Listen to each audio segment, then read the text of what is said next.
Mạng y tế, vì sức khỏe cộng đồng. Chào bạn, bạn đang nghe audio chuyên mục Tử vi sức khỏe trên website mạng y tế.vn. Năm 2018 của Bọ Cạp, Hổ Cáp. Gặp may mắn về tiền bạc.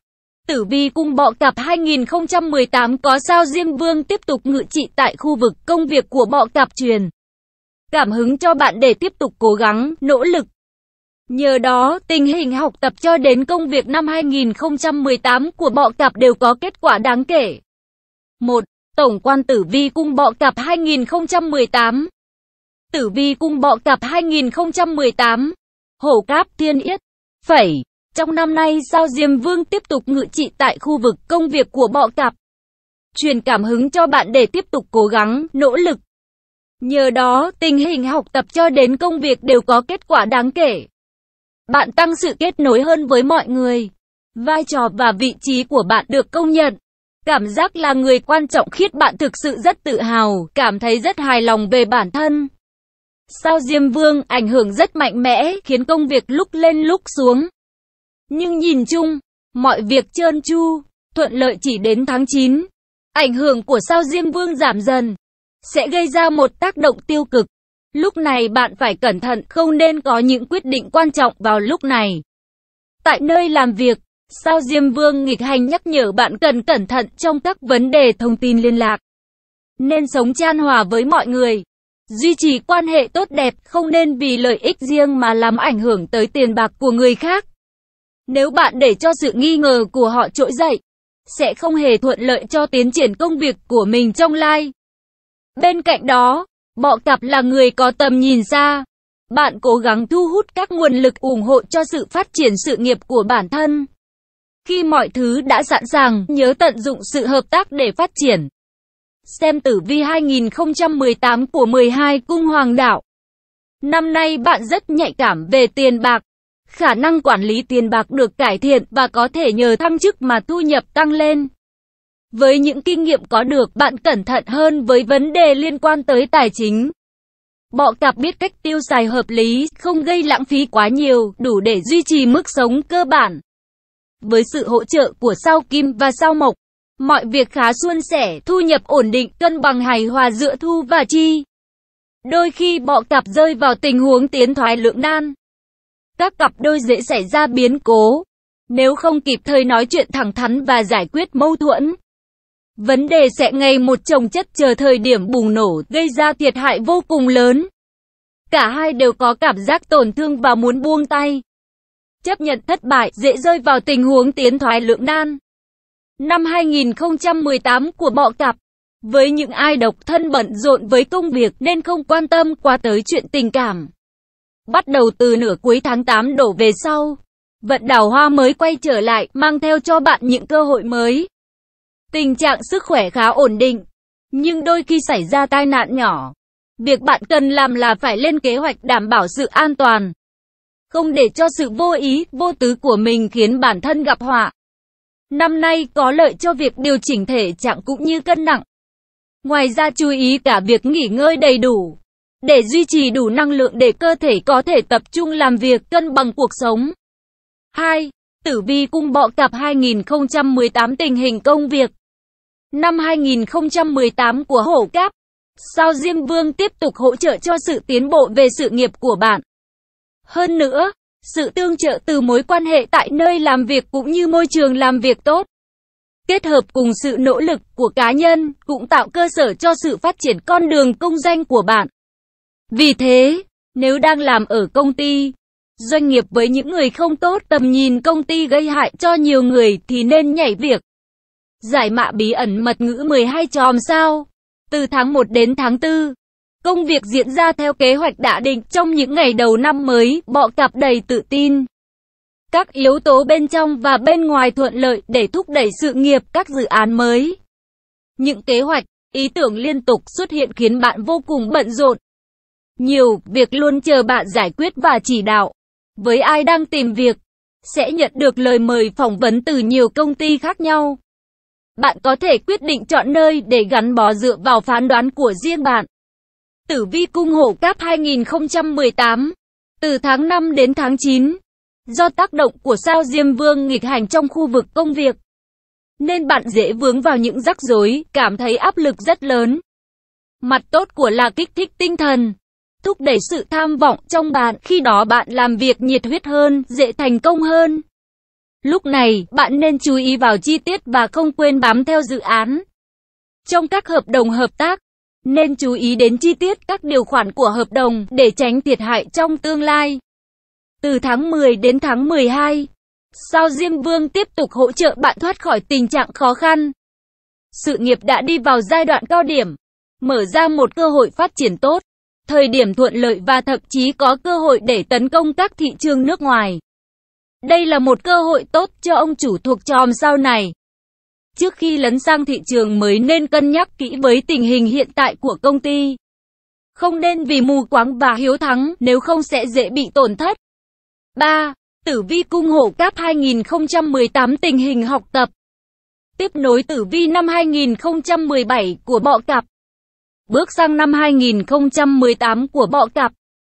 Việc học tập nhờ tác động tích cực của sao Diêm Vương và sao Thủy mang lại may mắn cho bạn trong việc học tập. Bạn có sự nghiệp học hành tuyệt vời, với sự thay đổi tích cực của thái độ và hiệu suất. Nếu bạn có thể gác những cuộc vui sang một bên, tập trung cho việc học thì rất dễ dàng đạt kết quả xuất sắc. Nếu ai vừa trải qua cuộc thi nào thì kết quả rất khả quan và lý tưởng. Thậm chí giai đoạn bài vở nặng nề cũng qua đi khi bạn tự điều chỉnh để thích nghi theo kịp với tiến độ. Bạn cũng khá may mắn nên những bài kiểm tra có kết quả khả quan. Tất nhiên, có một số Bọ Cạp không chăm lo học hành. Lời khuyên là bạn không nên lãng phí thời gian ở trường học. Cuối tháng 10 và tháng 12 năm 2018 của Hổ Cáp, bạn rất chăm chỉ học tập, tự tin khi nói đến bất cứ vấn đề gì. Không còn khái niệm sự hiểu biết hời hợt đối với Bọ Cạp, nhưng bạn có ý tưởng rõ ràng để cải thiện tình hình. Trong tháng này, bạn thử thách bản thân tìm hiểu kỹ về một lĩnh vực khó khăn nào đó. Đây là cách bạn tập thói quen tư duy nhiều hơn, nhưng bạn nên chú ý nghỉ ngơi. Nếu không bạn dễ gặp các vấn đề liên quan tới thần kinh như đau đầu, đãng trí, vân vân. Bạn được khuyến cáo không nên nhắm mắt làm theo lời khuyên của người khác, bởi vì bạn cần có phương pháp của riêng mình mà người khác không thể làm theo. Đừng lãng phí thời gian lại không hiệu quả khi bắt chước ai đó. 4. Tử vi cung Bọ Cạp 2018 tình hình tài chính. Sao Mộc từ tháng 10 năm ngoái đã bắt đầu đi vào khu vực tiền bạc của bạn, mang lại cho bạn không ít may mắn. Tuy chỉ là lượng tiền vừa phải, nhưng cũng đủ giúp cho cung Bọ Cạp có một cuộc sống ổn định. Đặc biệt là trong giai đoạn đầu năm, và từ tháng 7 tới tháng 9. Trong hai khoảng thời gian là cơ hội tốt nhất cho bạn muốn đầu tư, kinh doanh. Bạn chỉ cần tận dụng lợi thế để thu lợi về mình. Ví dụ như mua bán bất động sản hoặc đa dạng nguồn thu. Tháng 10 năm 2018 của Bọ Cạp nên cẩn thận, bởi vì sao Kim nghịch hành sẽ gây ra một làn sóng tranh chấp lãi suất. Vì thế tốt nhất là nên chuẩn bị tinh thần cho những thay đổi. Bạn có thể trở thành công cụ cho người khác để thu lợi, hoặc đổ vỡ mối quan hệ bạn bè do tình hình thâm hụt tài chính gây ra. Mặc dù tận sâu trong lòng bạn không muốn điều đó xảy ra, nhưng vì lợi ích của mọi người, việc này không tránh khỏi. Vì vậy hãy học cách đối phó với những tranh chấp liên quan tới tiền bạc. Ngoài ra, bạn không dễ dàng vay hoặc bảo lãnh, bị thiệt hại nhiều về tiền bạc. Vào thời gian từ tháng 9 đến tháng 12 năm 2018 của Hổ Cáp, nhờ sự tác động của sao Kim trong khu vực này, tình hình tài chính được cải thiện rõ rệt. Bạn có thể có thêm nguồn thu từ cổ phiếu, cá cược, nhưng phải luôn tỉnh táo, kết hợp với kinh nghiệm để đưa ra quyết định tài chính hiệu quả. Mặc dù trong thời điểm này phù hợp cho những khoản đầu tư rủi ro, nhưng đừng vì thế mà lười làm việc, vì đó vẫn là khoản tiền chính đảm bảo sự an toàn cho bản thân. 5. Tử vi cung Bọ Cạp 2018 chuyện tình cảm. Bói tình yêu 12 cung Hoàng đạo. Sao Diêm Vương nằm ở khu vực công việc, nên trọng tâm trong năm nay của cung Hổ Cáp là về công việc, học tập, và đây là lý do không tốt cho chuyện tình cảm. Bạn không quan tâm lắm tới cảm xúc đối phương, khiến họ rất dễ nổi nóng, tức giận và dường như không có cách nào kiềm chế được cảm xúc của họ. Bạn luôn nghĩ rằng, người ấy nên tự tìm cách kiểm soát sự nổi nóng của mình. Mối quan hệ vì thế mà bế tắc, đặc biệt là sau tháng 5. Tác động của sao Diêm Vương giảm rõ rệt, nên nếu mối quan hệ không được xử lý phù hợp, sẽ là nguyên nhân khiến hai người chia ly trong khoảng thời gian khá dài.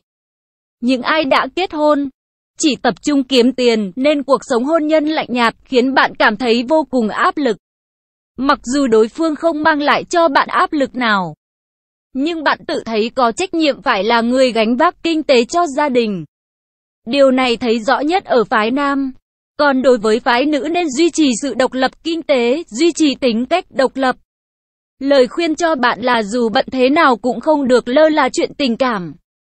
Những người độc thân dường như không quan tâm đến việc tìm một nửa của mình. Đến tháng 8, sao Kim xuất hiện ở khu vực tình yêu, mang lại cho bạn cảm xúc tích cực trong chuyện tình cảm. Không ngại chủ động tấn công người mà mình yêu thích. Bạn cũng được hỗ trợ rất nhiều trong vận trình tình duyên. Chòm sao nữ hổ cáp độc dược của đàn ông đấy nhé. Sau tháng 8 vận đào hoa tăng lên, giúp bạn dễ dàng kết thúc cuộc sống độc thân. Nhưng giai đoạn đầu hai người gặp không ít trở ngại vì cảm thấy rõ khoảng cách khá lớn giữa hai quan điểm về cuộc sống, giá trị sống hoặc tính cách, thậm chí sau một thời gian tình hình không được cải thiện. Đây là nguyên nhân bạn cảm thấy thất vọng. Mặc dù rất buồn nhưng bạn phải đối mặt với thực tế là phải chia tay. 6. Tử vi cung Bọ Cạp 2018 tình hình sức khỏe. Tử vi cung Hổ Cáp 2018 thể trạng sức khỏe cơ bản là tốt, khỏe mạnh. Cho dù tại nơi làm việc hoặc trong cuộc sống, bạn có thể duy trì một thái độ tích cực và lạc quan, ăn uống cũng ngon miệng. Đi ăn hàng quán quá nhiều, cũng tình trạng ít nghỉ ngơi, sẽ dễ dẫn đến tình trạng mệt mỏi thể chất, suy nhược và các triệu chứng khác, nhưng may mắn tốc độ phục hồi thể chất khá nhanh. Đầu tháng 1, sao Hỏa ở khu vực sức khỏe, sẵn sàng để tăng thêm những yếu tố bất ngờ. Bạn dễ bị tai nạn trong tháng này. Nếu đi công tác hoặc có kế hoạch du lịch, thì tốt nhất tránh tháng này ra để xác suất tai nạn giảm xuống mức tối thiểu. Bạn cũng nên chú ý tham gia tập luyện ở phòng tập. Nhớ mang đệm đầu gối tay, đầu gối chân, tránh bị chấn thương.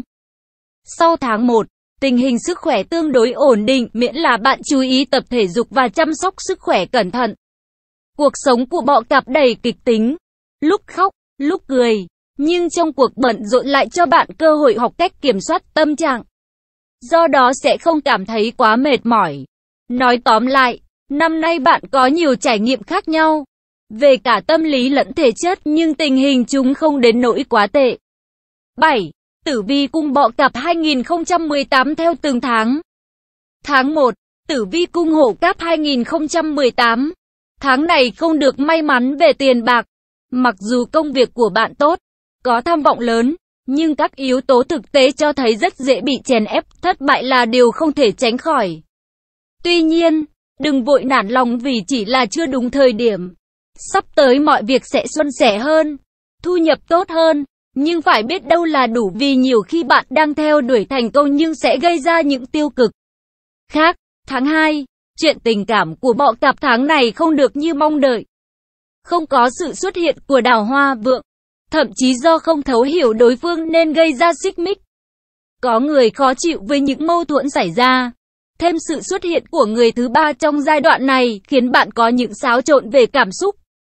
Trong công việc cũng không thực sự hài hòa, vì những lý do cá nhân nên dẫn đến sự chậm trễ trong quá trình làm việc. Bạn phải biết kiểm soát cảm xúc tốt hơn, nếu không sẽ cản trở sự tiến bộ trong công việc.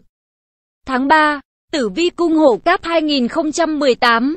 Trong tháng 3 có rất nhiều cơ hội trong công việc xuất hiện. Nhưng điều quan trọng là bạn có thể nắm bắt được hay không. Có thể đây là lúc bạn có những bước đột phá chưa từng có. Ví dụ như là thăng chức, tăng lương, nhưng lại có dấu hiệu phá sản nếu đầu tư lớn thời điểm này. Vì thế nên biết chờ đợi hơn là nóng vội đưa ra quyết định. Bạn cũng khá may mắn trong tình cảm. Sẽ có một sự khởi đầu với một chuyện tình mới. Nhưng nên cố hiểu nhau một chút để tránh bị tổn thương khi bạn đã yêu quá nhiều. Tháng 4, tháng 4 năm 2018 của Bọ Cạp không quá bận rộn. Nhưng các chi phí hàng ngày quá lớn. Đã đến lúc bạn quan tâm tới việc chi tiêu, nếu không sẽ sớm lâm vào tình trạng túng thiếu. Thêm nguyên nhân nữa khiến tiền của bạn một đi không trở lại là do đối tác gây ngăn trở. Quy trình làm việc đều không thuận lợi. Chỉ duy nhất chuyện tình yêu là tốt trong tháng 4. Sẽ có người mang lại cho bạn cảm xúc tích cực. Nhưng dường như bạn không thể nắm bắt được cơ hội trong vòng xoáy của cảm xúc. Có thể nói, lúc này bạn khao khát tình yêu hơn bao giờ hết. Tháng 5, sau một thời gian làm việc chăm chỉ và thực sự nỗ lực, tháng 5 năm 2018 của Hổ Cáp sẽ được đền đáp. Khi có được nguồn thu như mong đợi, bạn sẽ được đánh giá cao bởi cấp trên. Để được tăng lương hay thăng chức, bạn vẫn còn phải đối mặt với những khó khăn khác nữa. Nhưng bạn đừng nên khoe khoang hay kiêu ngạo, nếu không rất dễ là đối tượng khiến những người xung quanh ghen tị.